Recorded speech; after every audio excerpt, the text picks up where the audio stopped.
Dates are important, aren't they? We remember dates for people's birthdays, anniversaries, and we celebrate it when it's a special day.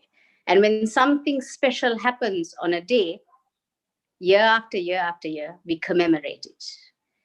Today is the 19th Saturday, September, and this is what's going on. You are tuned on to the BASL Webinar Series 17th episode, and the topic is preparing for a trial in a criminal case. My diary also tells me that it is the 263rd day of the year, and we have 103 days left until the end of 2020. Today is also significant for a few other reasons. Today marks the first provincial law conference of 2020 and 2021, which is held in the Eastern Province. Pictorial evidence suggests that we have right now the President of the Bar Association, the Secretary of the Bar Association, the Assistant Secretary of the Bar Association, and the former Secretary of the Bar Association who was there at the inaugural ceremony. We will hear about the success of the conference as time goes on. This is a live update. Parallelly, 500 police officers in Ampara are being trained on various aspects of criminal liability. That is today. If we rewind to 1948, as we all know, the British colony of Ceylon was granted independence. And when we fast forward to 1972, the country becomes a republic within the Commonwealth, and the name is changed to Sri Lanka. Now, we have reliably learned that on the 22nd of May, it was a public holiday. The day after that, 23rd of May, 1972, two lawyers take oaths as attorneys for the first time before the Supreme Court of the Republic. No proctors were admitted that particular day, but there were two advocates admitted. And one of them, the first lawyer, is with us today, and he is going to be a panelist for today's discussion. It is my privilege and it is my honor to read out the profiles of the experts that will be discussing today's topic, preparing for a trial in a criminal case. We have with us Mr. Upali A. Gunaratna, President's Counsel, Advocate Sri Lanka, Barrister and Solicitor, Australia, in Tasmania, Victoria, New South Wales, Solicitor, England and Wales, former President, Vice President, Secretary of the Bar Association of Sri Lanka, Secretary General, Deputy, International Bar Association, ex-member, Board of Studies of Forensic Medicine, International Trial Observer for Law Asia, past lecturer, examiner, and honorary consultant lecturer, Sri Lanka Law College, course director, criminal law and practice, Institute of Advanced Legal Studies, and he's also the founder, the patron of NITIA, which is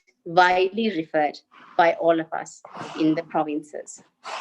We also have with us Mrs. Bernie Alves, attorney at law. Mrs. Bernie Alves is a leading lawyer with an active practice of 42 years.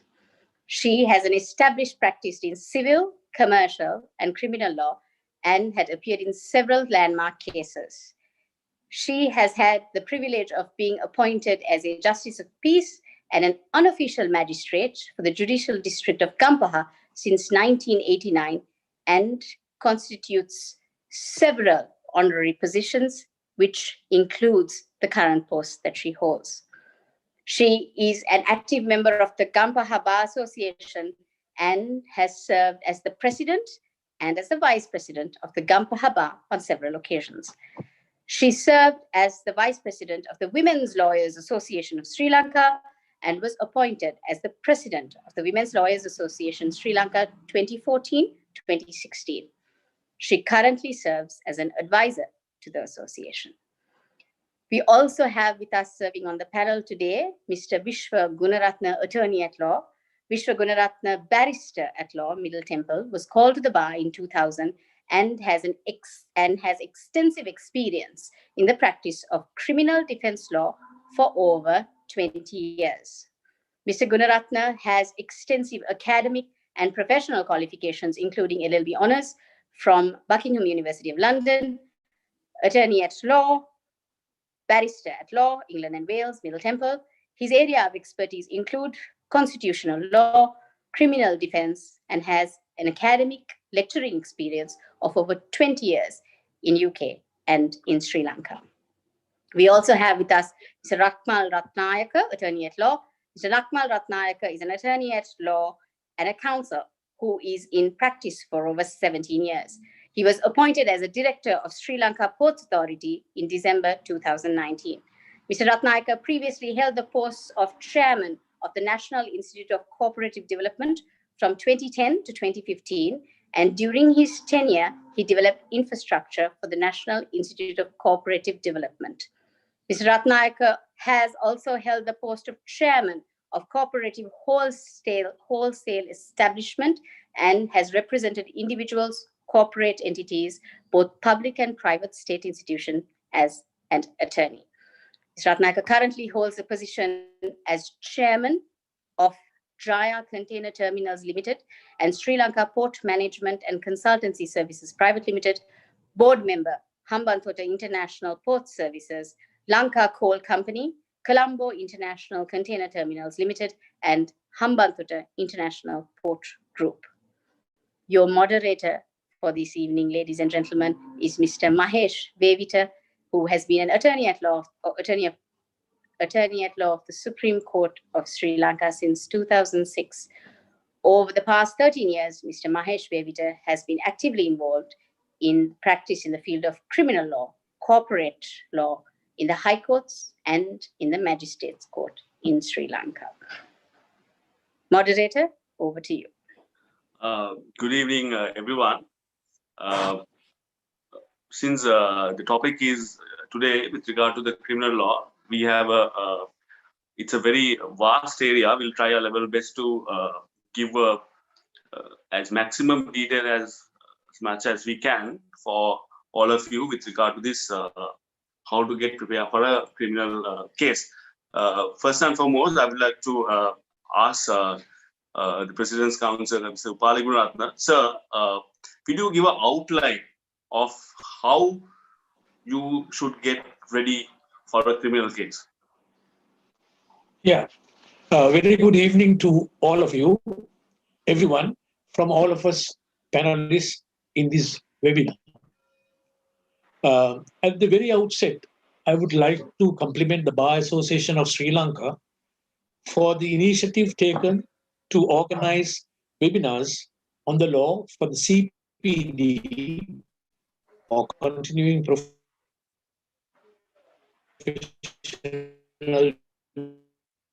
development of its members in the face of the numerous obstacles encountered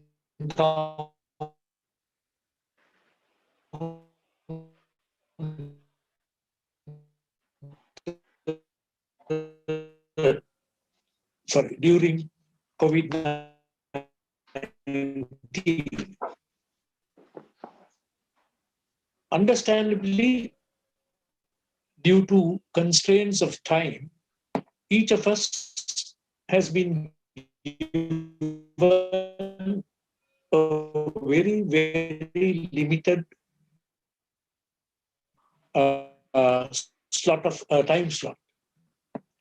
Therefore, each of my task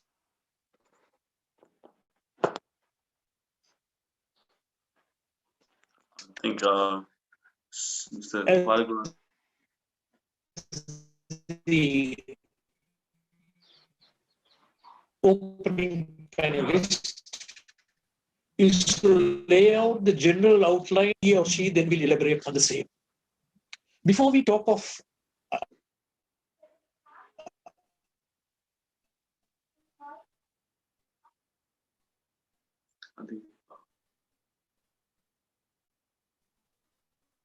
how to prepare, I think first deal with the question as to why we should prepare. Yes? As to why we should prepare. In the first place, it's time, someone instructions on the way to the well of the court to mark his appearance or make submissions. Prepared before that. He does it. Needless to say, of course, that is an outright display of one's lack of professionalism. We lawyers, there are a number of reasons why preparation is needed before a trial. Firstly and foremost, we owe a duty to court. In our system, our duty to court supersedes our duty to our client. Secondly is, of course, the duty you owe your client. The third reason is that the duty is the duty you owe yourself. In a common law jurisdiction with an Anglo-American background like ours, there is this concept of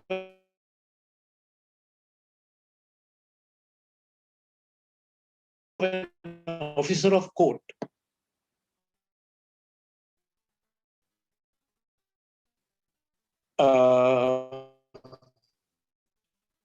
Vide Dr. Amarasinghe's responsibilities and ethics of law. In civil jurisdictions, such as the duty to the client should be of a tradition. Also, Section 40 of the Judicature Act requires, states, a person to be of good repute and competent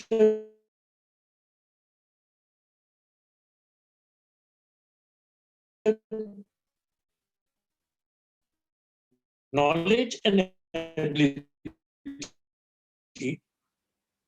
to be admitted and enrolled as an attorney. It is essential to continue also. One is licensed in Sri Lanka of heavy vehicles. In other jurisdictions, such as individual licensing, which requires a person to qualify obtaining the necessary credits for the CPD, and then obtain an annual license and professional insurance. We trial lawyers, whether it be criminal, civil, or anything else, operate virtually in glass houses. Trial lawyers, it is before the judge or the jury you appear before, but also in the hearing of your opponents and other members of the bar, and in the eyes of members of the public. Article 106 of the 6.1 of the Constitution stipulates that every sitting, not only trial, every sitting of court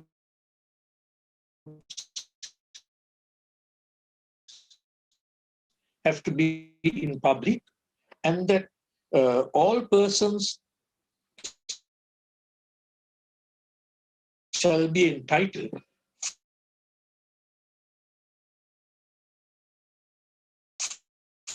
freely to attend such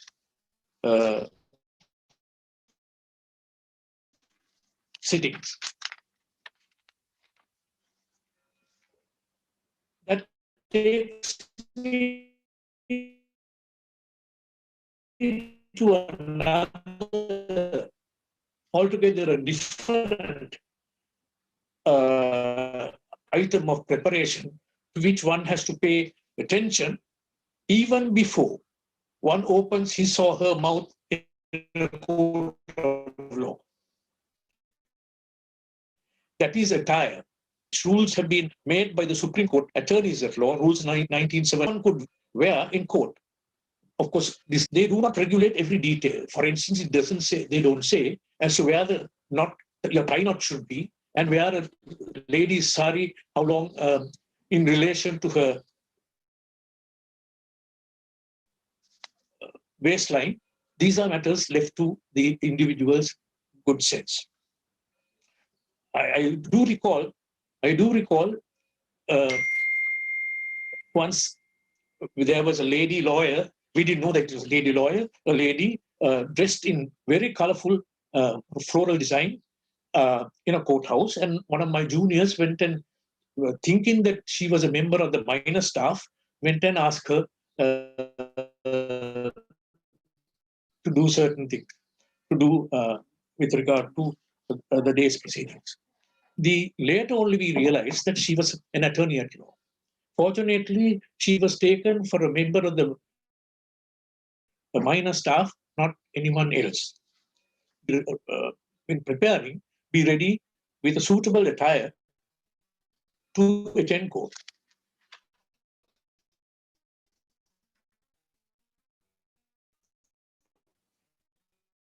Preparation on a number of variables. That is why I think the organizers of this webinar, in their wisdom, have selected as many as 4 persons to be on a panel. The variables are the party you represent. It can be the preparation for when you appear for the preparation you require to appear for the prosecution, or of course even to an aggrieved party, which was created by the by Section 260 of the 1978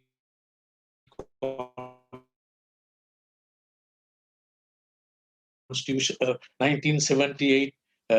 The right to the aggrieved party is a third party which was not there before 1978. So your role and your duties will differ. Your preparation will have to depend, will be different from one to the other.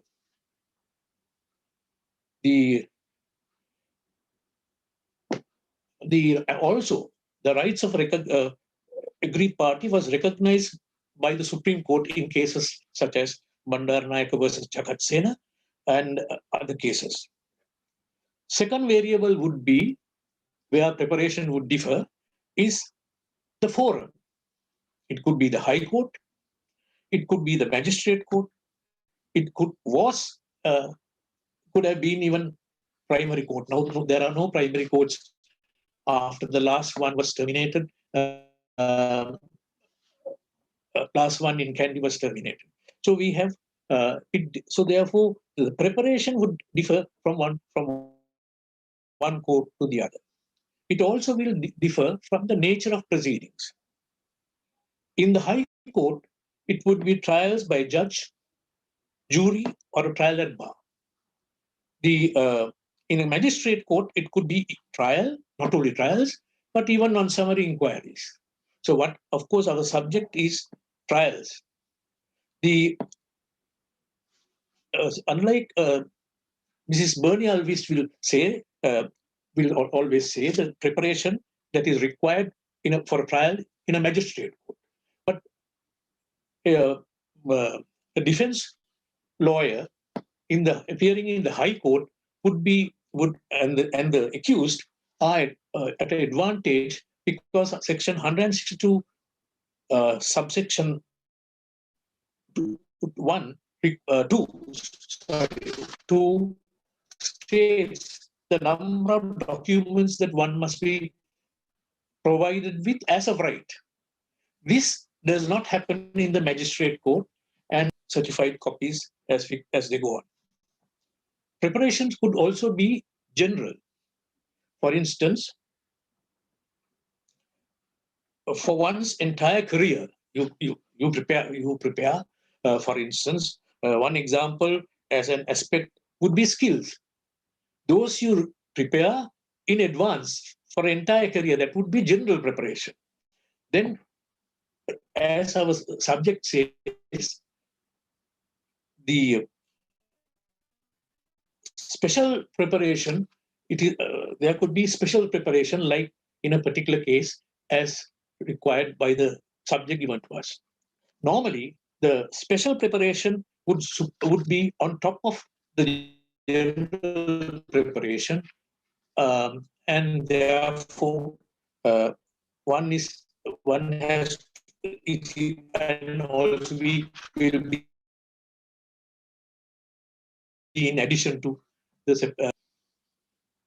the starting, which is an essential starting point. Instructions have to be obtained, received from your client or your instructing attorney. In cases now, almost always it is the client, because it is not compulsory in a criminal trial to have an instructing attorney. But of course, never could you obtain instructions from an intermediate. As was stated in JCW Pereira's book on the outdoor proctor, that is James Cecil Walter Pereira's book in 1881, they were talking about intermeddlers even then. And he talks about trials where certain intermeddlers were prosecuted and punished. So therefore, it starts with instructions. Then the aspects of preparation. Aspects could be termed as, firstly, skills. Now, this is not a preparation as such, but it's a thing one has to acquire. Skills would be listening. One has to have a listening for a criminal trial. Listen to your client. Document instructions. Do research and analyze, and then, of course, later advocacy.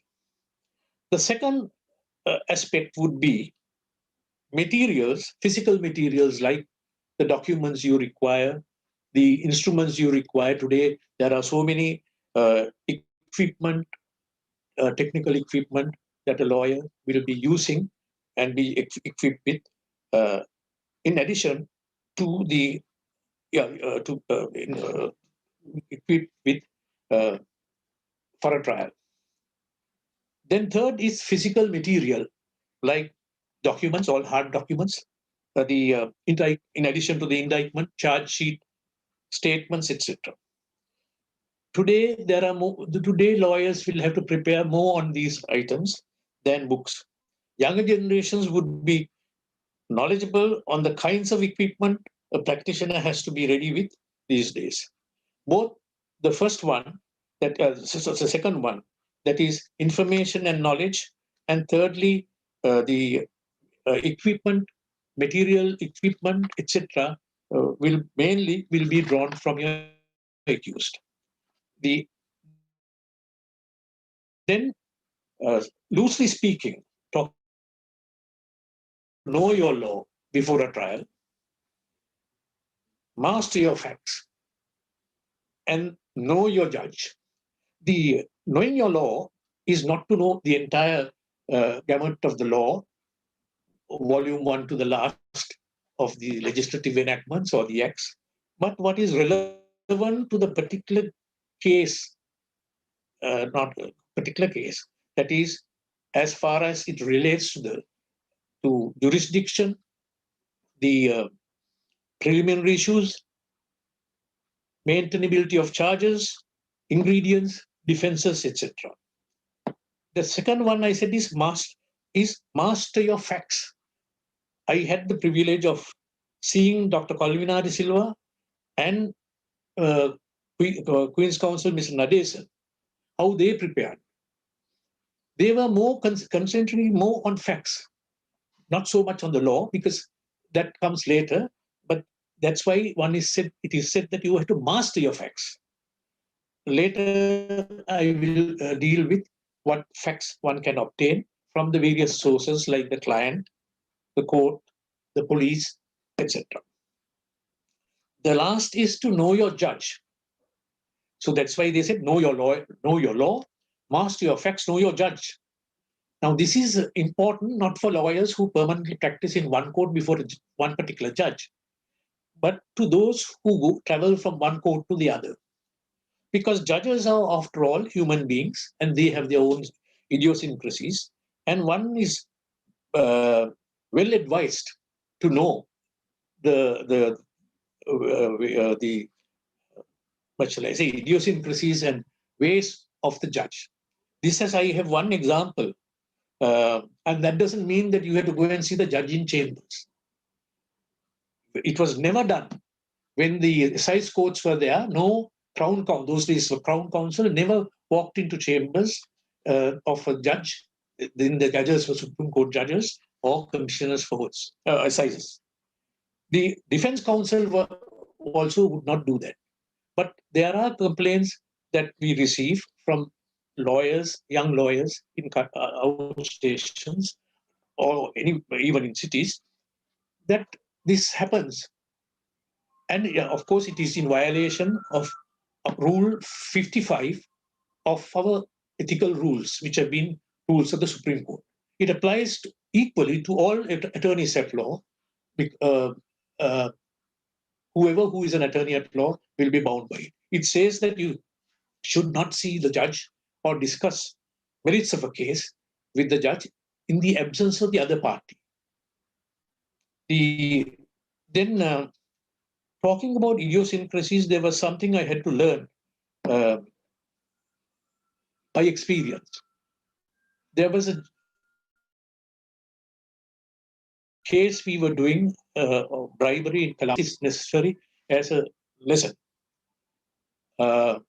We thought that in the defense, in the cross-examination, we had done the necessary, done the need.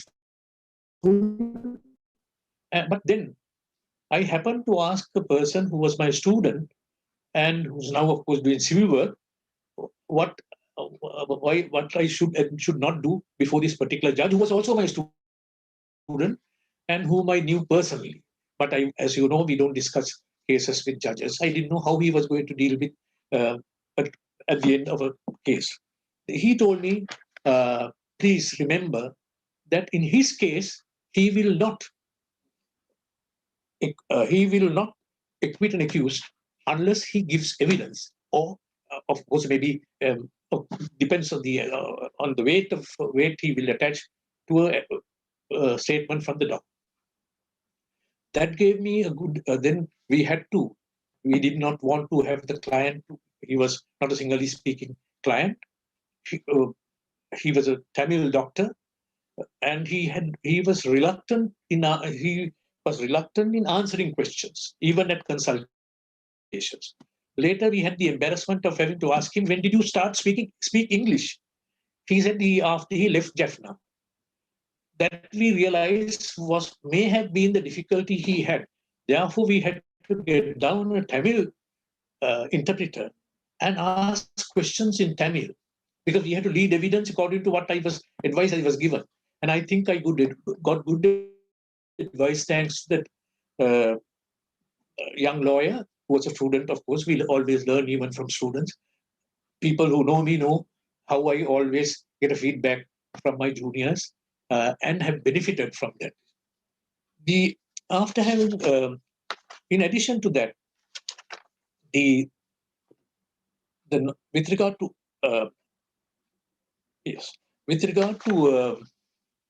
then there are sources of information and material. Mainly, it would be the basic source would be your client. So if it is from client, you will be able to know, like, the case, the history, parties, witnesses, events, things, places, documents, etc. He will provide you with these. And now, in the case of events, you will have to know what now before the trial, whether it is in the High Court or the Magistrate Court.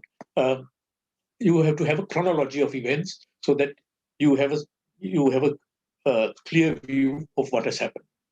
Then about people, not only your client, not only his witnesses, the opponents, the complainant or his witnesses, etc. Things we had sometimes to deal with machinery. The defense depended on learning about the machine. There was one where we had to do one example was backhoe, and how backhoe operates. JCB, I think they're called JCB. We got down the books useful for our cross-examination. Because similarly, there was another instance where the electrical meter had been tampered with, allegedly tampered with, but the company, which was a company, they said no, they did not, but there had been something else that had happened in between, for which we then decided to get down electrical engineer. Later it transpired that he was a father-in-law of a person we knew, a lawyers, and we knew before you cross-examine, particularly experts, one has to be ready with the specialized knowledge. I, for myself actually, most of us have done this diploma in forensic medicine. I don't think I put it there. But anyway, still, it is best that you consult a forensic expert before you ever venture to cross-examine a judicial medical officer. Similarly, other experts also, one has to obtain instructions, technical instructions from a suitable people. The other source of information would be, of course, not in the High Court. It will be mostly in the Magistrate Court, but the other source would be the, before going to the police, the courthouse itself. You have to get certain documents like the summons, the indictment, the charge sheet, other parts of the record, days and times of sittings of that court, and of course, who the judge is. There could be, and in one particular, in any station, there could be sometimes two courthouses, outstation court in the second court number 2, whereas the court had court number 1, whereas the matter was being had taken up in court number 1. He had not checked it in advance. The other source would be the police, particularly in the case of the magistrate court trial. One has to obtain, as Mrs. Alves will explain, first information, certified copies of certain statements, notes of investigation which you are not entitled, but there are ways of getting them, observations of the scene, then, of course, cases against the other side, prosecution, witnesses, etc. There are the other sources would be, there are other sources as well. I have already referred to experts. Then copies of specialists who have provided reports to court. The expert advice, which I was referring to, then also samples, models, sketches, photographs. Now, we were talking about places. Now, places, there was in one case, where a shot was fired from the direction and the elevation was such which we could not understand until we went and saw. Of course, seeing a place or visiting a scene, one should not be misled by what one sees at the time of the case. One has to find out whether there has been any change in the scene since the incident. Then about manuals, I have already referred to manuals. Then the final checkup, of course, it's a practical, mundane things. You find out the court, you find out the times, the location, which judge. If before we go, we always have to like to find out who is the opposing counsel and who else is in our team, court rule, other relevant information. Once you have these, those are the final checklist. Then you prepare the issues, if any, arising from the charges. If their maintainability, you will do research on to find out whether there are defects. Then you will also have to foresee what kind of evidence will be presented on the charges, statements, of course, which you get in the High Court. will give you may give you a lot of assistance. Then legal references, copies and extracts. Then one has to also learn about witnesses for the prosecution, witnesses of court, and witnesses for defense. With this, I have roughly dealt with the general outline of preparation in a criminal case without going into specific court. I said the variables, the party, the court, the nature of proceedings. I think the learned panelists will deal with them as we go on. That is all. Thank you very much. Thank you very much, sir, for the information and the guidelines that we needed. I think as Mr. Upali, President's Council mentioned with regard to the magistrate court work, that's where the initial any person who has been arrested will be brought initially to be produced before the magistrate. So may I ask Ms. Bernie Alves, as to, since your Mrs. Alves has been working mostly in magistrate court work and who has a lot of experience been working there. Madam, will you enlighten us on this, how you should get prepared for a case at the magistrate court? Thank you so much. Before I start, I just want to say thank you, a big thank you to BASL organizers for make these type of arrangements for the juniors and most of these criminal practitioners here in Sri Lanka. So I'm really glad to say something about, through my experience, how to get prepared for a criminal case before we face the trial. Thank you so much, my friend, President's Counsel, Mr. Upali Gunaratne. You gave us a good explanation from the attire to the final stage. You separated the general preparation and the special preparation. So I am ready to touch the special preparation in a magistrate court, how to get ready for your criminal case. Being a lawyer, actually most of the lawyers, they start with the criminal practice till they find out which field is suitable for them. So till then, they come to magistrate courts. So after 42 years experience, the way that we practice with our seniors, we learn the way that it is different now. After taking oaths, they direct just come to courts without seniors' instructions, without seniors' experience years and years with the senior. So for them and for the beginners, and I will tell how to get ready for a criminal case. Actually, according to our CPC, Criminal Procedure Code, and under Section 136, these police court cases started, the provisions are laid down there, and the police officers how to prepare a court case for a man who had done a criminal act.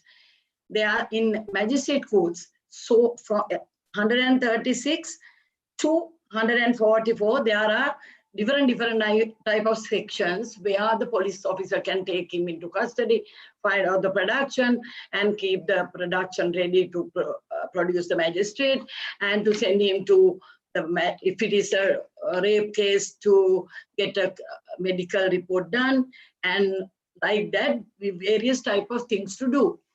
So whatever it is, we as lawyers, we had to take the culprit, the accused out.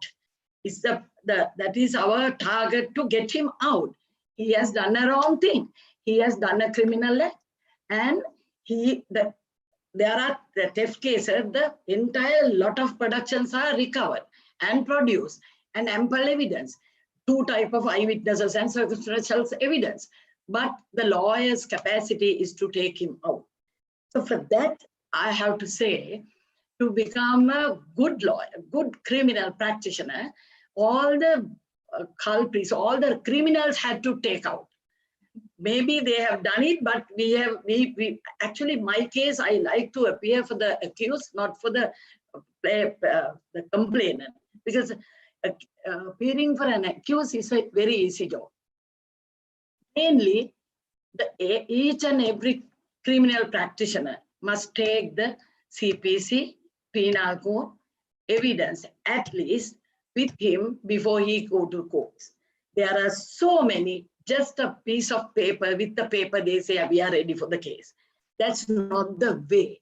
So you have to carry these three, the basic the needs, that what you need to go through and fight your case.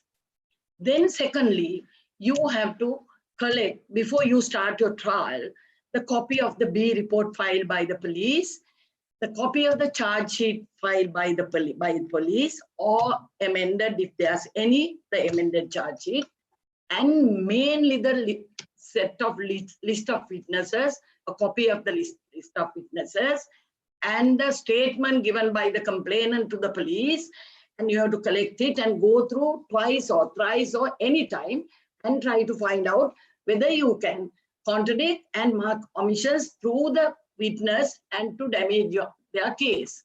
So at the same time, there are some material documents which you need.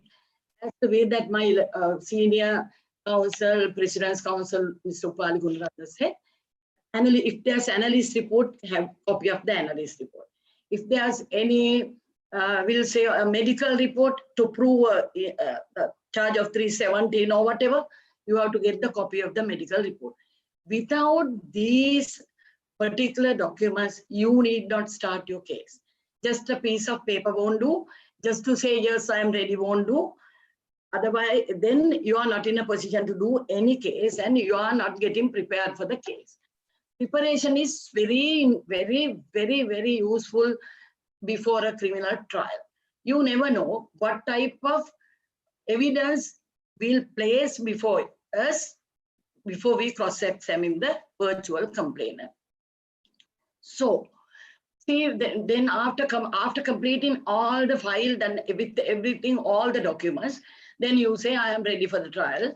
And before you start, each and every lawyer, every practitioner should realize, after going through these particular documents, if there's any chance for you to raise any preliminary objection. Under the Judicature Act, Section 39 says, it has to be the earliest time. That means before you say, yes, I am starting my trial, before that you have to raise your preliminary objection. Type of, I will give you one example. Recently, there was a case where a man, that was a theft and a retention charge. A security guard whom he was there in a school had plucked coconuts and taken in a wheelbarrow and sold it to the nearby some place. And everything was recorded, and there was a CCTV camera which it was fixed in the school, and everything is very clearly recorded in the CCTV camera. Then the principal came and just went through that with another teacher and found out this person was doing very, without fearlessly plucking the coconuts and taking them and sold it to somebody else. Like that, it went on and months and months. Then these people have handed over these 2 CDs and given 2 statements to the police, and case started somewhere last week. And before I start my case, I took my preliminary objection. Under this, the computer evidence, there's a special evidence, a special amendment. Through that, there are so many requirements to be complete. Before 45 days, you have to submit these things and get the report done, and must hand over a copy to us. Section 7 and 5 helps for them to do it and go ahead according to that. Like that, the various type of requirements. The police had not done anything. Police was just packed this and with the fingerprint handed over the CD to the record room. That's it. Then I took up my preliminary objections. The learned judge very well understood. this is not the time for you to do it. Anything. The police officers required a date. They said, no, this is the final day. So recorded my preliminary objection and didn't allow them to take because the police had not done the proper way of preparing the evidence according to the act. Then really, they didn't allow to mark this CCTV camera, these things as evidence. The principal got into the witness box and said, then I asked only one question. Did you see this? No. Did you found out any production? No. Then the second teacher got into the witness box and said, no. That's the end of the story. So my people got discharged, need not file a written submission or need not do anything. So actually the preparation for a criminal case in a case very material that you should stand for your proper objection as an experienced lawyer. You have to get ready. That is only one example which I stated. There are so many instances. Some police officers, they have not prepared according to the CPC 164 section says how to prepare a plaint. The date, the place, the name, those are technical errors. There are so many technical errors. You must not raise that objection before you start the trial. You have to go on with these weak points, keeping with you. And end of the trial, any lawyer can just file a written submission to say, due to this technical error, this is not a properly framed this charge. So your honor will have to give us the chance to the accused people. Please, not to proceed with this case after that. Like that, the judge can make an order. So when you start the trial, then you have your first complaint and you have the evidence. If there's a cheating charge, if there's that now mostly in MC, we get theft, cheating, misappropriations, 316, 17, what do you call, some cases 314, it goes to the Samatha Mandali, the conciliation board. Like that, there are different type of criminal cases. So each and every case, before you start the trial, you must go through your first complaint twice and thrice and maximum that you can, and must compare with the productions that produced before the magistrate. If there's a production whom they have recovered through the accused statement, there's a section in evidence ordinance under section 27, the recovery proceeding, they will have to mark and just submit that paper, the particular statement of the accused, to prove that through his statement we found out these productions and must prove it. If not, again the lawyer have a chance to object. If they are not marking the production, you can object further without any preparation. If they do, you can object. Like that, a criminal lawyer always, after getting prepared for the case, then start your case. With the B report, what the documents which I have already mentioned, everything should be according to an order in your file. After that, the charge, you must go through the charge. What are the requirements you need according? Now we will say theft. What is the requirements in a theft charge?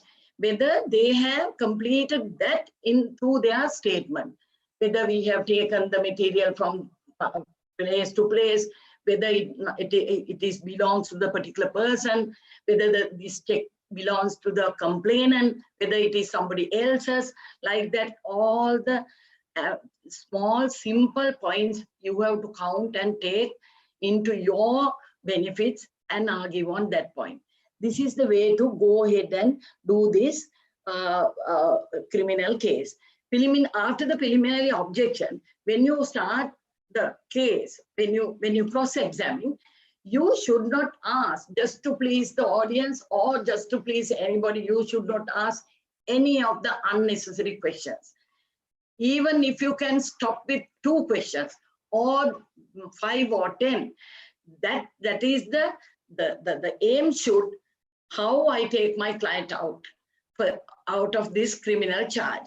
So like that, there are some people, some lawyers, I'm sorry to say, they ask hundreds of questions and get into trouble. So because of their questions, they will be in trouble, and they fix their case against their client. Especially, I have to say something, not according to the penal code, not when you must see whether there's your case is lying on a special act, whether it is under the Public Property Act, whether it is under the Primary Court Act, whether it is a maintenance case, whether it is, wherever before you start, if you find out this is the special act connected to your case, you should take that act and thorough it and see under which section that they have framed your charge. That is a very important part. Thirdly, this is now I have already just the outline I stated the way that it has to be. Then the bail applications, where always there are so many instances. Most of the time, the lawyer who appears for the case, actually she or he had not specialized or gone and referred the basic facts of the case.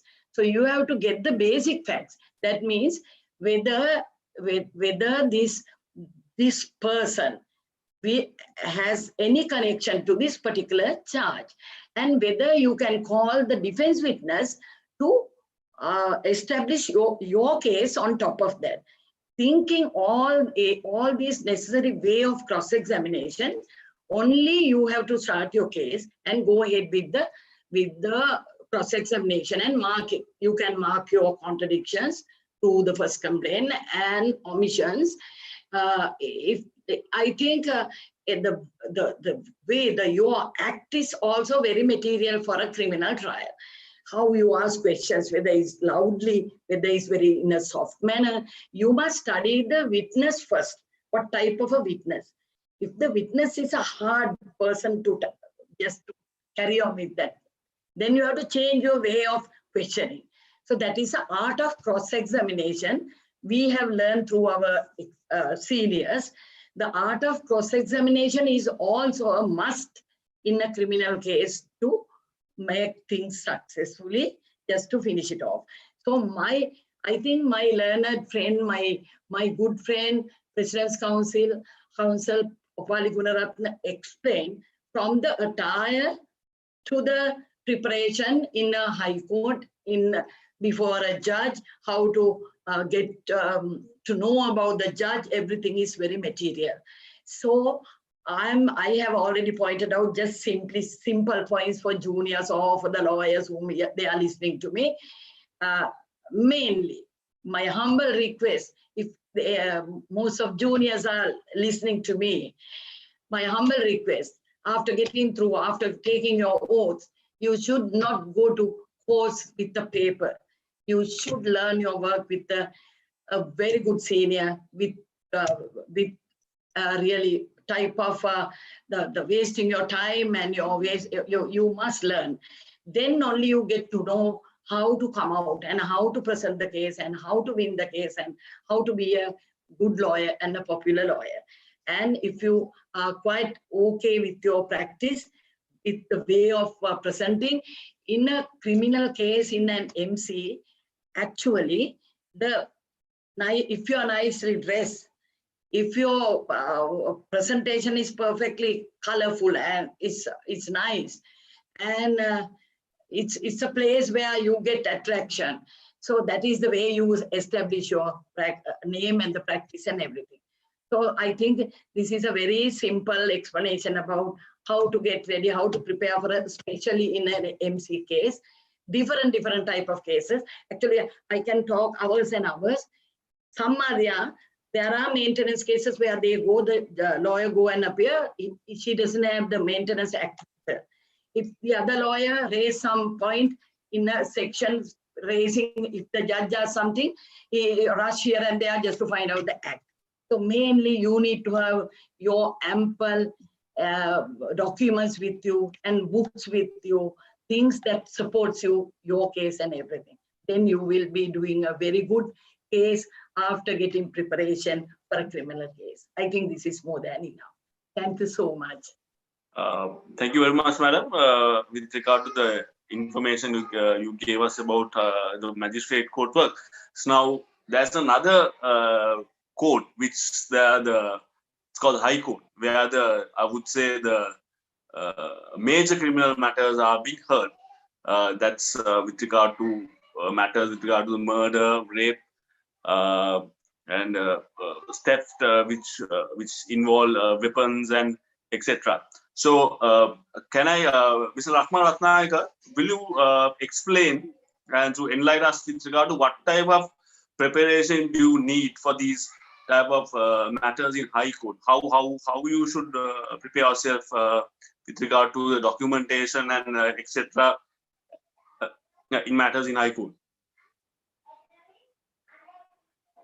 I think you have muted your mic. You need to unmute. Can you hear me, Manish? Yes, loud and clear. Yeah, thank you, Manish.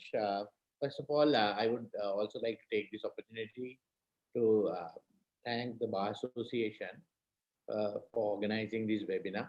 And it's also a pleasure to be a panelist with Senior President's Counsel like Mr. Upali Gunaratna, and also Mrs. Bernice Alves, and also my good friend Vishwa Gunaratna.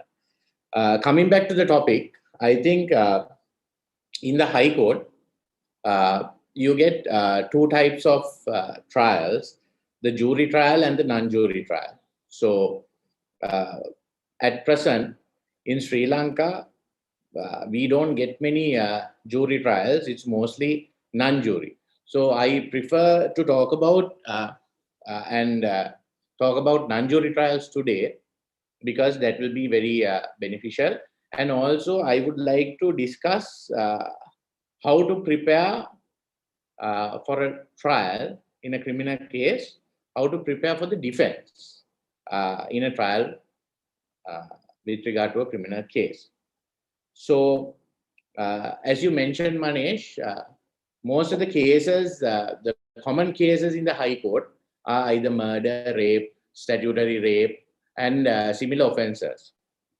So the prosecution is done by the Attorney General's Department, a state counsel representing the Attorney General, unlike in the Magistrates Court, where a police officer would be prosecuting. So the standard of prosecution in the High Court is very high, because a professional will be leading the evidence and conducting the prosecution. So the defense also will have to match up and be ready for a very professional prosecutor who will be doing the prosecution case. So as far as the defense is concerned, the most important item in a High Court trial or the document would be the indictment. So the indictment would contain the charge and many more details than in an ordinary charge sheet in the Magistrates Court. The indictment would contain the charge, then the list of witnesses, then the documents, all copies of the relevant medical reports and any other reports that the prosecution is relying upon. As Mr. Upali Gunaratna mentioned, section 162(2), as of right, the defense is entitled to copies of all these documents and the statements that the prosecution would be relying upon. Unfortunately, I don't have the English criminal procedure code, but I have the Sinhala code, where it says that සෑම අධිචෝදනා පත්‍රයකම පහත දැක්වෙන ලේඛන ඇමිනිය යුතුය. Then මේ පරිච්ඡේදය යටතේ මූලික පරීක්ෂණයක් පවත්වනු ලැබූ අවස්ථාවක පරීක්ෂණ වාර්තාවේද ලේඛනවලද මරණ පරීක්ෂණයක් පවත්වන ලද්නම් ඒ මරණ පරීක්ෂණ කටයුතුවලද සහතික පිටපතක් මේ පරිච්ඡේදය යටතේ මූලික පරීක්ෂණයක් පවත්වනු නොලැබූ අවස්ථාවක චෝදිතයා විසින් පොලිසියට කරන ලද ප්‍රකාශයක් ඇතනම් එම ප්‍රකාශවල සහ අධිචෝදනා පත්‍රයේ ලයිස්තුගත කරන ලද සාක්ෂිකරුවන් විසින් පොලිසියට කරන ලද ප්‍රකාශ ඇතනම් එම ප්‍රකාශවල පිටපත් අධිචෝදනා පත්‍රයේ ලයිස්තුගත කරන ලද සියලුම වාර්තා දල සටහන්වල පිටපත් නඩු විමර්ශනය කරගෙන යන අතරතුර පවත්වන ලද හඳුනා ගැනීමේ පෙරෙට්ටු සටහන් පිටපත් 127 වන වගන්තියේදී චෝදිතයා විසින් සහ අධිචෝදනා පත්‍රයේ ලයිස්තුගත කර ඇති යම් සාක්ෂිකරුවෙකු විසින් මහේස්ත්‍රාත්වරයා වෙත කරන ලද ප්‍රකාශවල පිටපත් පොලිස් නිලධාරියෙකු විසින් වරද පිළිබඳව විමර්ශනය පවත්වනු ලබන අතරතුර ඔහු විසින් කරන ලද වරදවල් සිදු කරන ලද ස්ථාන පිළිබඳ නිරීක්ෂණ ඇතුළත් සටහන්වල යම් කොටස්ක පිටපත්. So as you can see, unlike in the magistrate's court, the defense is as of right entitled to all these documents, copies of all these documents. So we have a very good chance as defense counsel to really prepare for the trial. So when it comes to the trial stage, I think the most important preparation should be done to challenge the credibility and the probability of the witness so that we can create a doubt in the prosecution case. So how do we challenge the credibility of a witness? That we will have to do in cross-examination by trying to mark contradictions and also omissions and any other evidence that will be casting a doubt on the probability of the statements made by the witness for the prosecution. So when it comes to contradictions, marking of contradictions, I think that's a totally separate area that will be discussed in another forum when the art of cross-examination. But however, section 110, then also section 145 and 154 would be vital for juniors when it comes to cross-examination. So I think in order to prepare to properly cross-examine, one would have to really study and read the statements made by the witnesses to the police, and also one would have to go through other statements made by them either to a doctor in a case where MLR is involved, the short history given to the doctor, then any other statements or evidence that is given under oath in an inquest proceeding. All that has to be studied. So the statements made to the police, evidence given in an inquest, evidence given in the non-summary, all that a junior or a colleague will have to go through more than once.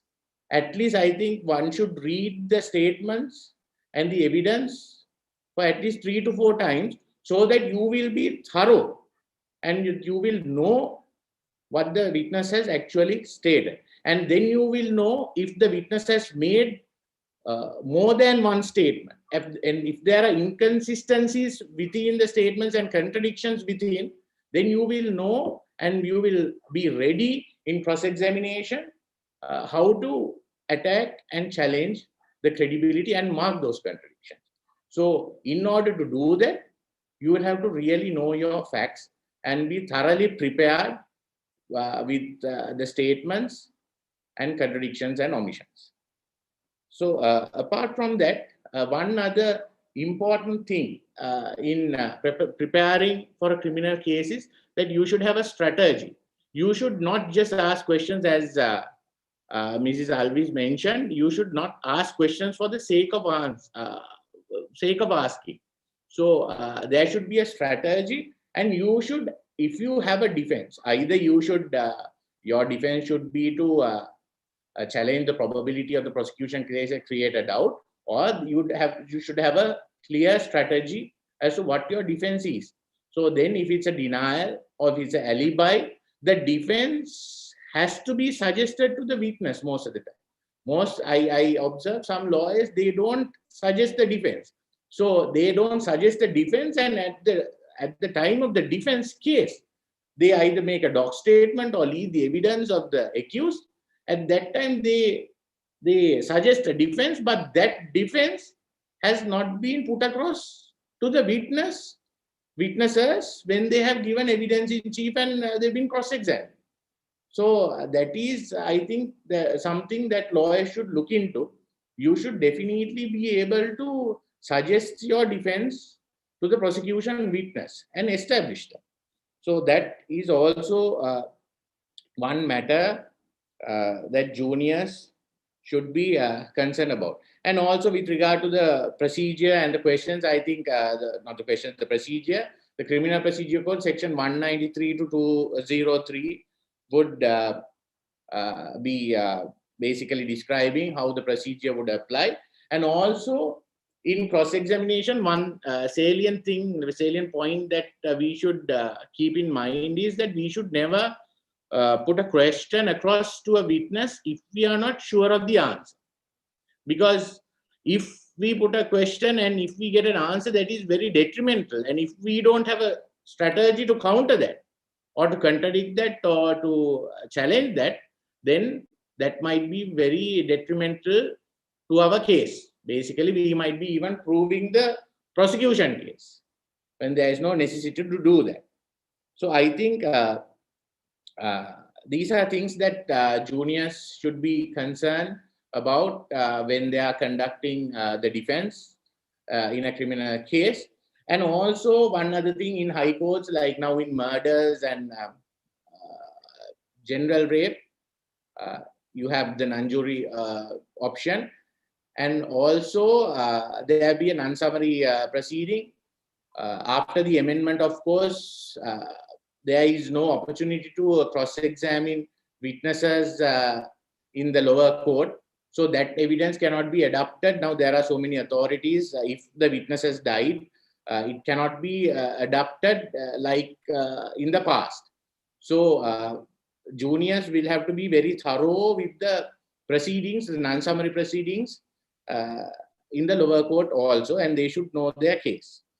And there is one other area that I would like to talk about in high courts. Now we get statutory rape offences and a lot of statutory rape cases where we see people who had love affairs, young people who had love affairs where the boy is 18 or 19 years of age, and they had love affairs with 15-year-olds, 14-year-olds, where they get indicted in the high court for statutory rape. And there is a minimum sentence of 10 years RR.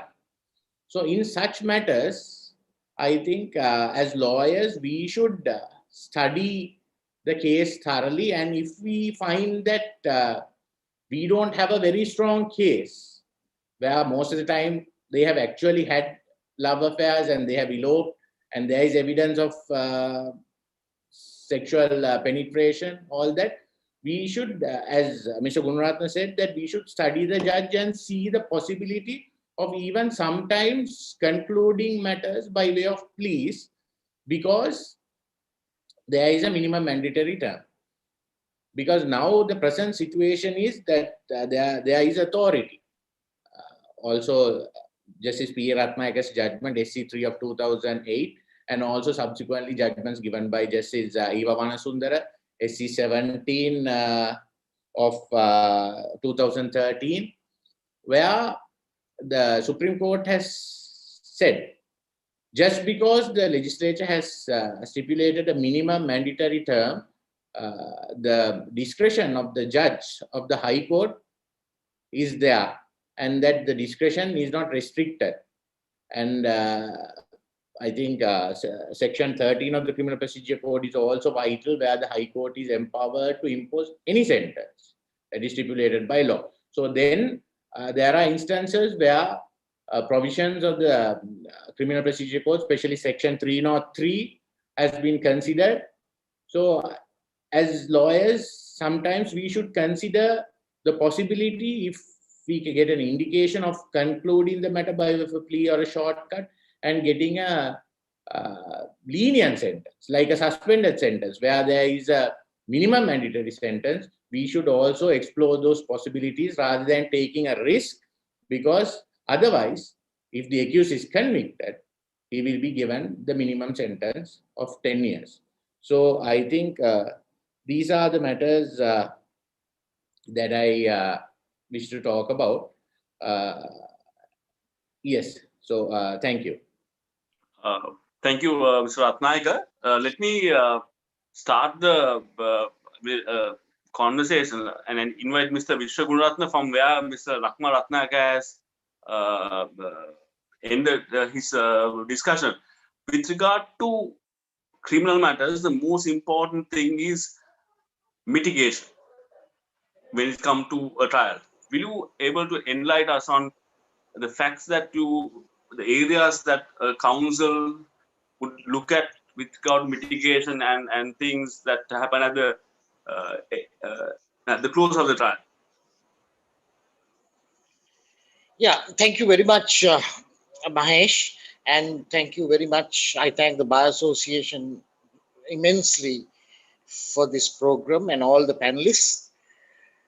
Mitigation, mainly, Mahesh, especially in the magistrates' court, it is like mechanical, where the judges, most of the judges say, 10,000 rupees fine or a 5,000 rupees fine or 3 months in simple imprisonment.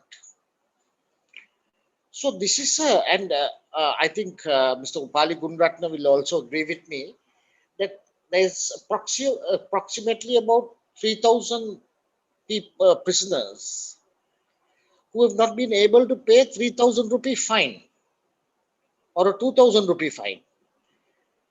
This was confirmed to me by other prison officers as well, that most of the people who have been sentenced and languishing in jail are people who cannot pay minor fines. So it is very important. I think the Criminal Procedure Code, not that I'm quite sure of that, has the section where the probation officer has to give a pre-sentence report. You have to say, once the suspect is convicted, the normal practice is called for his antecedents. And subsequently, if he has previous convictions, which will lead to the progressive loss of mitigation, and mechanically the learned judge would give a sentence, impose a sentence, which is going to be a fine, or failing to pay a fine, it is a custodial sentence. Now, this question of custodial, we say everyone is equal before the law, that there should be no injustice. So when the learned magistrate or the High Court judge imposes a fine, mainly the magistrate's court, imposes a custodial sentence, he fails to know the social background of the accused.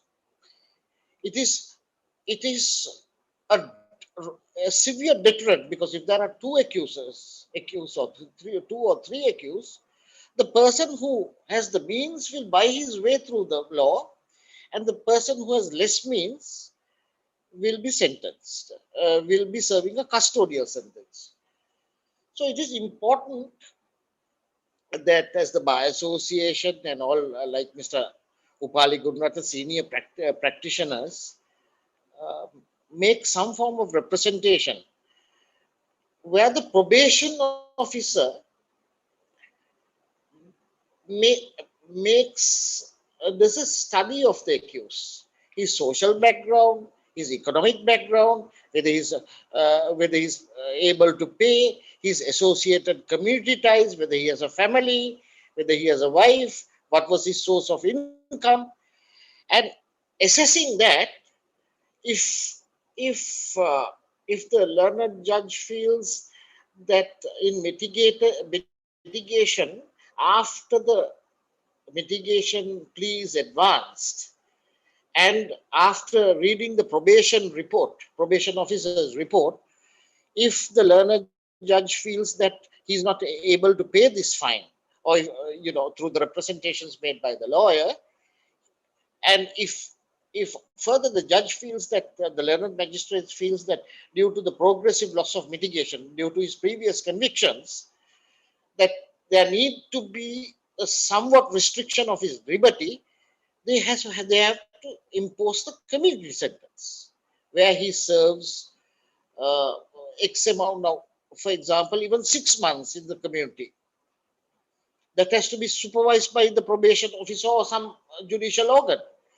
Because otherwise, what we see, except for drug offences, numerous offences, I say some in certain instances they have not been properly represented in court, and they have been sentenced in vain.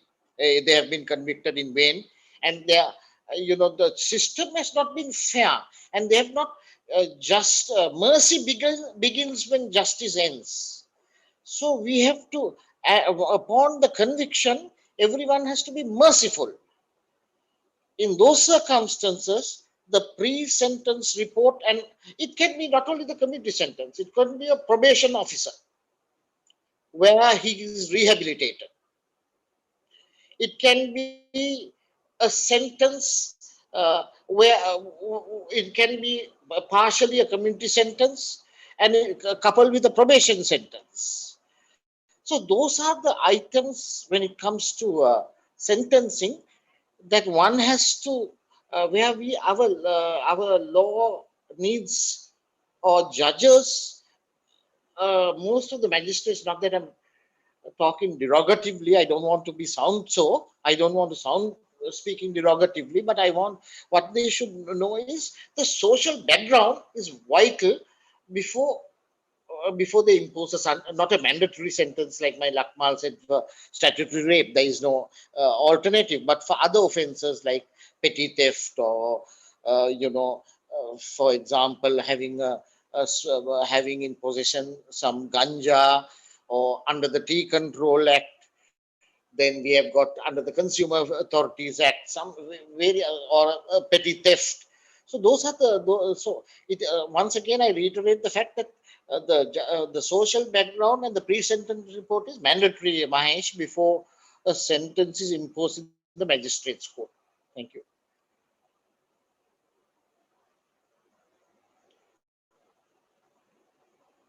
Are you with me,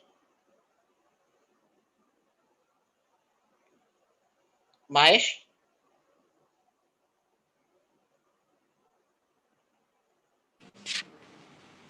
Hello. If at this point there are any questions that we can take, sir, until Mahesh logs back on. Or, Yeah. Hello. Yes. Mahesh? Yeah, I'm there. You are there? Right. Yes. Right. Okay. There are a few questions which a few audience have asked. Can I first ask from sir? There's a question asked. Can you use the entry books of the police note at MC trial? Mr. Palibrat, sir, there's a question asked. How can you use the entry books of a police note? I think he's referring to the police entries, I guess, with regard to the notes and the used by a police officer. How can you use these in a note, in a criminal case against when a police officer is giving? I guess that's probably the question that he's referring to. Yeah, you Yes, get him to look. May I answer? Yeah, please. Yeah, actually, now when you start your the cross-examination. You're there? Right. Yes. Right. Okay. There are a few questions which a few audience have. There's some technical issue. I hope that is sorted.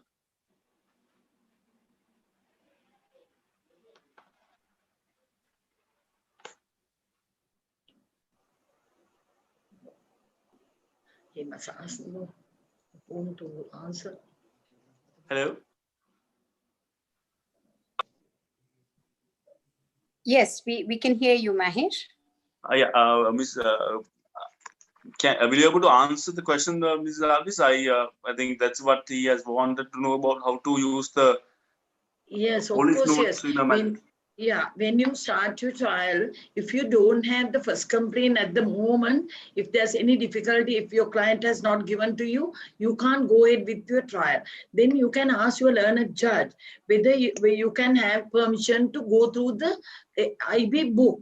Then the judge will actually allow you to go through the book. That is his discretionary power. He can say, of course, yes, I'm taking the trial. He asked the police officer to give the IB book to us. Then we can go through the first complaint. Now, you mean that the question is police book means there is a short notebook each and every police officer should carry with him. If he goes for the sudden investigation, if he just do anything, he will have to take that pocket book out and mention the time that he went out from this thing, with whom he went, in which vehicle, what is the vehicle number, and to which place he went, and to who is the person taken into custody. Like that, he had to put notes. That is according to the Police Act. There's a police ordinance where a police officer how he should do his investigation. So then when you start your cross-examination, if it is through a police officer, you can definitely ask, at what time you went to this place, with whom you went, that I'm asking that question. Then he says, I went at about 8 o'clock. Then you're entitled to ask, please, can you get your, have you put any note in your pocket book? Take it out and please go through that and let me know. Then we can ask the judge to allow us to get the permission to go through the pocket book and to ask questions through the book from this police officer. You are entitled. Any judge will permit you to get the police notebook once you cross-examine the police officer to clarify your questions and things like that. That is the practical situation. Mahesh, can I just chip in there? Yeah. Mahesh, as Mrs. Alves, I quite rightly agree to her. It is always, even if you have the first statement, the complainant in the magistrate court, the complainant's first statement, it is always better to peruse the IB, where the first statement was initially recorded, because I have come across in 2 occasions when they issue the certified copy of the first complaint, that is a different version than what is in the IB. Sometimes the IB has been altered by the police, which is a very vital thing, vital factor at the time of cross-examining the inquiring officer. Number 2, Mrs. Alves, I will assist. Then there is the criminal notebook when a police officer goes to a crime scene. I think that's what she was referring to. Yes. That has 100 pages and it answers exactly to the description of the IB. So whatever you may, the notes it is marked from 1 to 100, and it has 3 duplicates. The original goes to the IB. It's pasted on the IB. Right. So if, for example, say there was a crime in the Vellavatta area and the police officer, as Mrs. Alves said, makes a out entry, 4 police officers go. If they record the statement, say from page 54, now say 1 to 50 has been used, then the 54th page, they write they record the statements, write record the statements, the crime scene, whatever the investigation report, and without page 54, if there's page 56, right, that is an important thing, because the page, normally it has to take the chronological order, 54, 55, 56. If page 55 is not there, that means the IB has been tampered with. So to reiterate the fact, the criminal notebook which has been pasted in the IB is a vital factor at the time of cross-examination, some at the time, because all police are instructed to bring the book to the magistrate's court. So you have to see whether the criminal notebook, which is marked as 1 to 100, and when it's transformed to the IB, whether the chronological order of the first the pages where the crime scene was recorded is in order. Thank you. Thank you very much. There's another question asked from audience. I would like some input on it.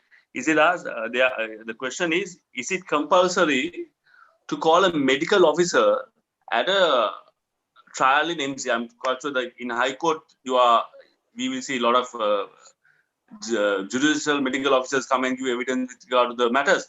But the question is is it compulsory to call a medical officer at a trial, at a matter in MC with regard to grievous hurt and non-grievous hurt matters? I would like some idea from our President's Counsel, so Pariguratna, on that. Is the question?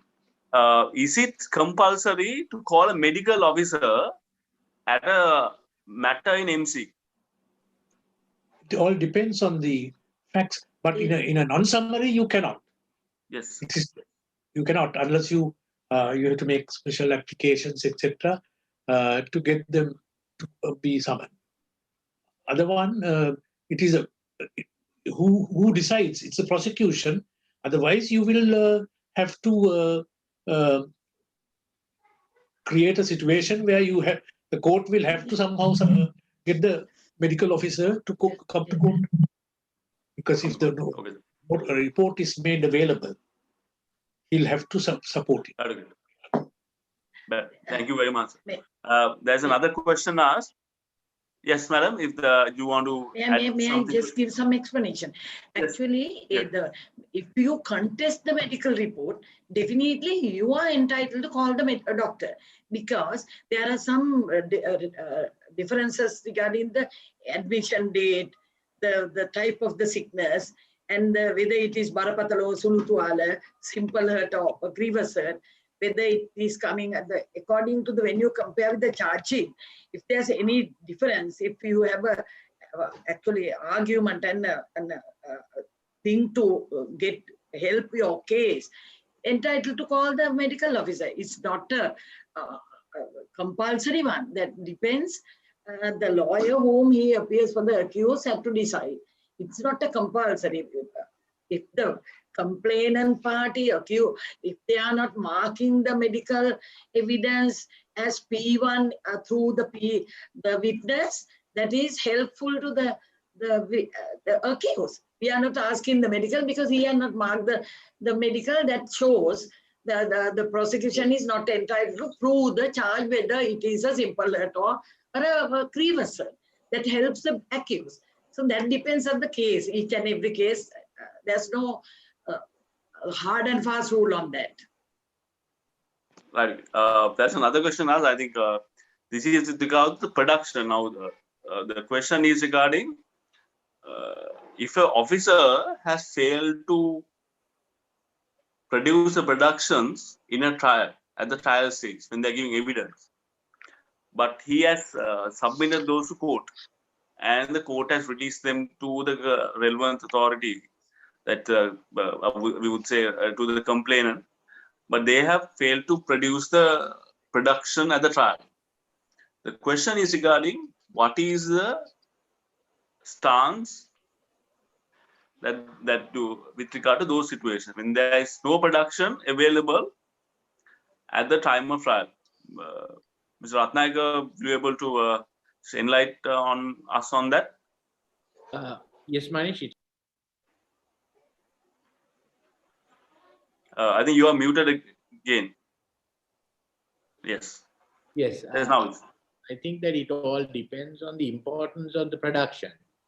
Say, if it's a very vital production that the defense, if I'm talking about the defense, that the defense thinks it's very important, then we should basically challenge the non-production of the item or the production, and then we should challenge that at the trial stage. But however, if it's not that important, then there is this always the possibility of conceding and saying that we will not be challenging, and we can make an admission under section 420 of the procedure code. Right. Thank you very much. Now, this is a very interesting question, since Ms.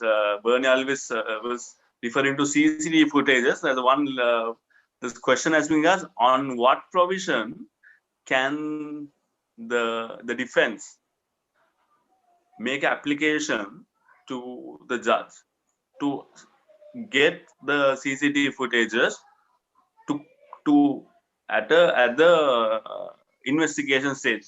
The example he has mentioned is that police says that this accused suspect has been arrested at a one particular place, but actually he was not at the same place and the same place at the time as what mentioned in the B report. So the question is, on what provision can the defense make the application, ask the judge to bring the CCTV footages if available at the time from the place? Can any panelist answer this? That's very interesting question. Normally, it is the notice has to be given. I think Mrs. Alves will correct me if I'm wrong. 45 days before the trial. It's the prosecution which has to give it. I think it is section 7 of that is Mr. God, that is no. He's asking at the investigation stage. Can the defense make application to the judge, magistrate? Of course, yes. What he's asking about the provisions, on what provision that the magistrate can make order to bring the CCTV footages to court, so that the thing is this. Shall I explain this? I have experience on this point also. If it helps the defense case, if these people are not the complainant parties, if they have not produced as a production the CCTV or video, the CCTV, the video, what is it, recorder, if it helps our case to show that he has not taken into custody this moment and he had taken through in his house, and there's a CCTV the recorder to prove that my defense, we are entitled to on the very first day, according to this Pariganaka, what is called that is complete evidence. We are entitled to ask the judge to hand over the recorder with the copies to the judge with an affidavit. We can write the affidavit, and that person who had taken the CCTV camera recorder can sign the affidavit and prepare 3 copies. We can hand over that to the judge and request judge to keep as a production to get it proved through the trial when we start our defense trial. That we can do. That act already allowed us. This goes not to for the prosecution side. That is for the defense also. This helps. Because if there's any, now what I say, I will compare with this according to the CPC. Now, if there's a medical, the medical says whether it comes under grievous hurt or simple hurt or attempted murder or anything like that, depending on the medical evidence. So, if we have any separate medical certificate, which we have taken from a private hospital, we are entitled to go ahead and hand it over to the judge and call that doctor and lead evidence through that doctor to say that this is some medical report bribed and taken. This is the genuine one. Like that, we can make our defense case. There's no objection for these things.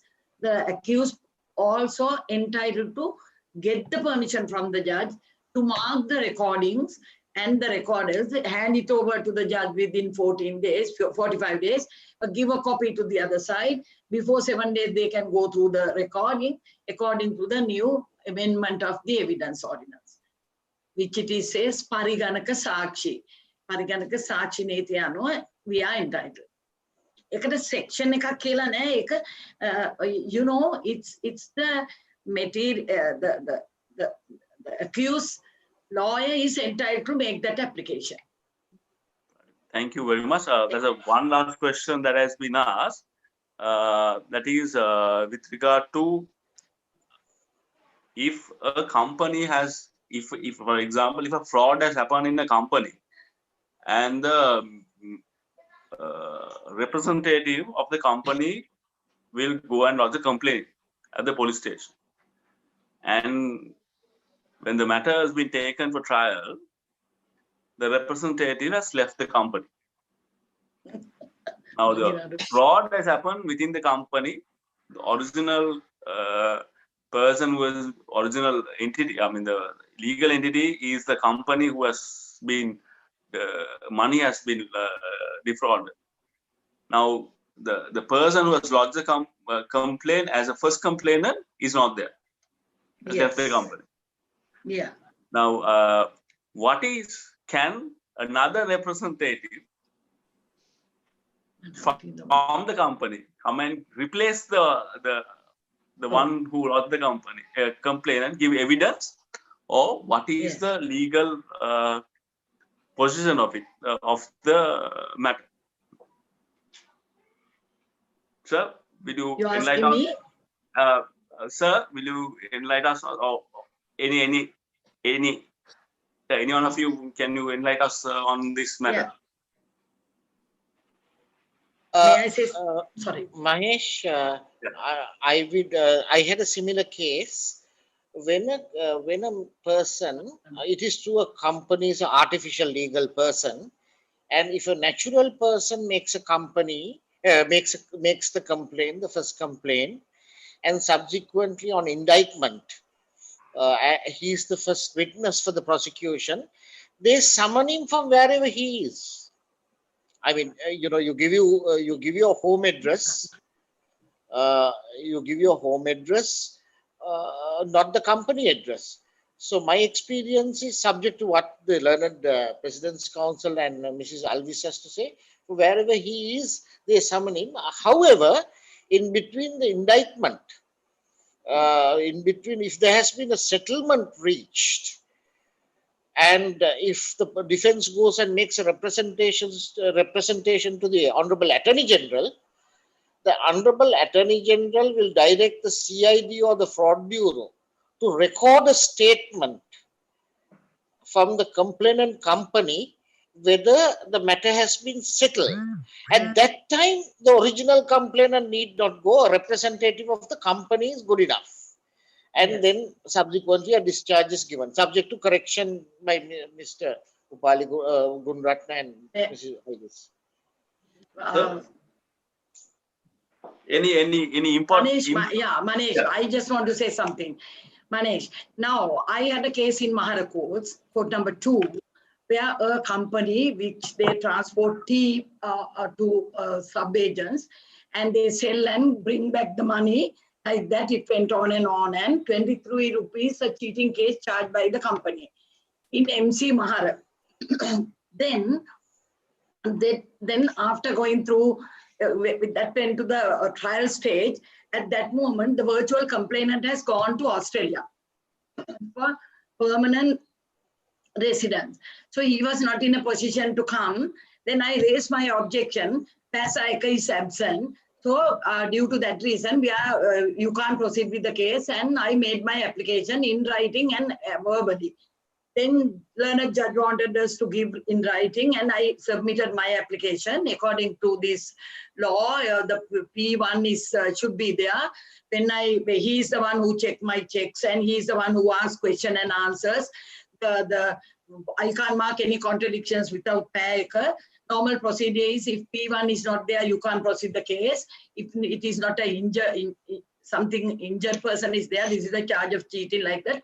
I made my application in lengthy manner with all the case laws and everything.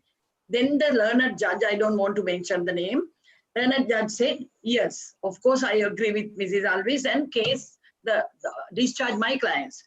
Then the counsel who appeared for the prosecution went for the revision to Gampaha High Court.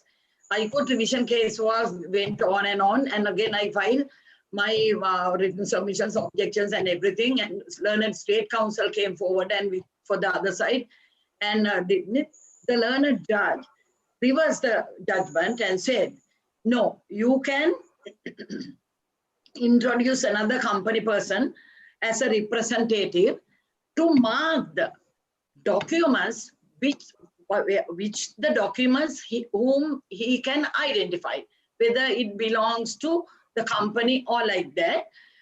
But then my objection I raise, he can't identify my signature, he can't identify with the way that I have written, everything considered, and reverse back to Mahara courts again for the trial. Then the trial is now pending. The very first day again I raised my question. I can't go ahead with the trial other than if they can file their documents and mark and say this document belongs to the company. Only that much they can go ahead with this the prosecution case, not any other thing. You can't, that second person is they introduce another company member as a pair one, P12 or something like that, amended plain. Then I raise my objection again. That case is with 2 objections again now pending. We don't know what will happen to the judgment, but my position is nobody can introduce another person as P1 in a criminal case against an accused in MC. According to our criminal procedure, there's no procedure. Nobody can introduce any other person as P1 because emotional ways how you recorded the thing. The question and answers, how you answer the thing. The document with the signature, how he identified the signature. Things counts a lot. So due to that reason, no one can introduce, it's my argument. Now, after the revision application judgment, again, second time I have raised questions without questioning regarding the new person, that he is not entitled to give evidence, not any other thing other than the document issued by the company. So this is the situation now. I don't know how far this will be successful. This has to say, this is, I can give you, not now, I have the brief with me. The learned judge has mentioned so many case laws. Only regarding the identification of the company, a person can come forward and say this document belongs to the company, that's all. Other than that, you can. I would like to have some input on about the topic from the other 2 panelists as well. Yeah. Sir, you have any input on that? Yes. Now, before that, it is my duty to record intervention. It was said that objection to objection should be, preliminary objection should be taken in terms of section 39 of the Judicature Act, earliest possible occasion. I would say, don't wait till then, because this has happened. I don't want to talk about my cases, but this has happened before. And if you wait till the trial, before trial, that means you have accepted jurisdiction. So what you should do is before that, you don't plead the charge, because many practitioners may be overlooked, or even learned judges, that there is no need to plead not guilty. When you are asked whether you are guilty or not guilty, you don't say anything. Some learned magistrate was offended when my junior had taken up this position on my advice. And then when it came before the High Court, fortunately it was a judge who had been in the Attorney General's department as well. He didn't take even a minute. He said, what you have done is correct. You don't have to plead not guilty.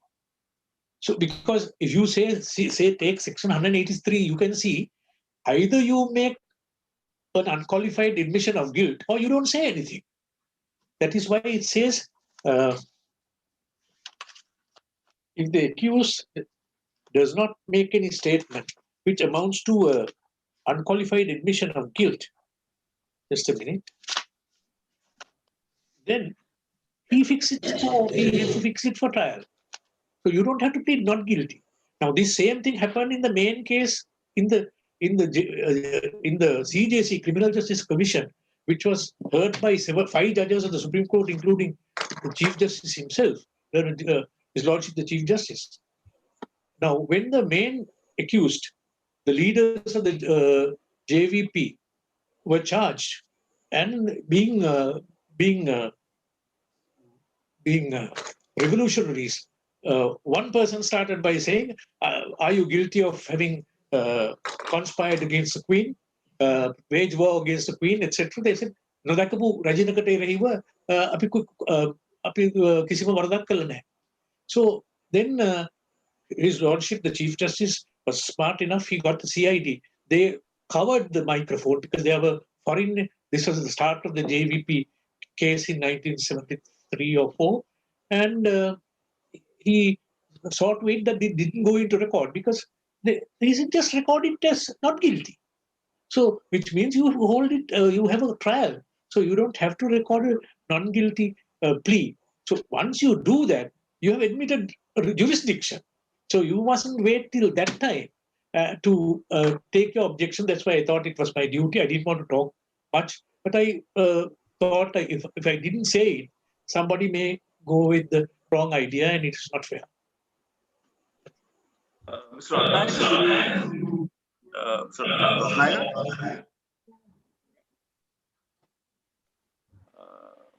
Mr. Rahman Ratnayakan? Yes, will you just enlighten about the topic that question that I asked about whether the legal body can, with a representative of the legal entity can be replaced to give evidence in a matter in High Court? Yes, Manish, I think Mr. Paligunratna and Ms. Bernie Alves, I think, address this matter at length. But what I feel is that in a criminal trial, it's very important that the person who makes the statement is summoned and is and as Alves mentioned, in an instance where it is impossible, only that with certain limitations, another person should be able to replace the witness. Because anyway, a company is an artificial legal person, so that also has to be looked into. Thank you very much. I think we have answered almost, not all, but most of the questions that the viewers have asked. And thank you very much, all the panelists for joining this, and thank you Bar Association for giving this opportunity for me and for all the 4 panelists. Tanya, are you there? Apologies, ladies and gentlemen. Just to let you know, we are conducting this BASL webinar series from Colombo, from Unawatuna, there are activities happening in Ampara. We have our president and the Bar Association secretary right now in Pasikuda. All of this is happening while we're trying to bring you a panel of experts on a webinar series as well. So life goes on. I think we have one of our panel members who needs to rush from Gampaha to an event. We have people that needs to get back to their Saturday evenings. So thank you for logging on. What we have been talking about is sensitive matters, not only relating to the law, but also substance and form. I think about 97 years ago, it was recorded that justice must not only be done, but also seem to have been done. And as we are advised by all our seniors, like we heard today, you need to be able to think on your feet, not only arrive, but arrive prepared. Just before I leave you, I want to congratulate and on behalf of the Bar Association and the team, wish our Learned President's Council, who is issuing the 30th volume of Nithya, all the very best, sir. It's a published journal and uninterrupted for 29 years, and this year is the 30th. I would also like to congratulate the provincial conference that has taken place successfully, and would like to mention especially that the first Asian Lawyers Conference was held in Japan under the leadership of the President's Council that you have now heard, and our Mr. Daya Pereira, President's Council, was then the keynote speaker. So thank you for participating. See you next week. Good night.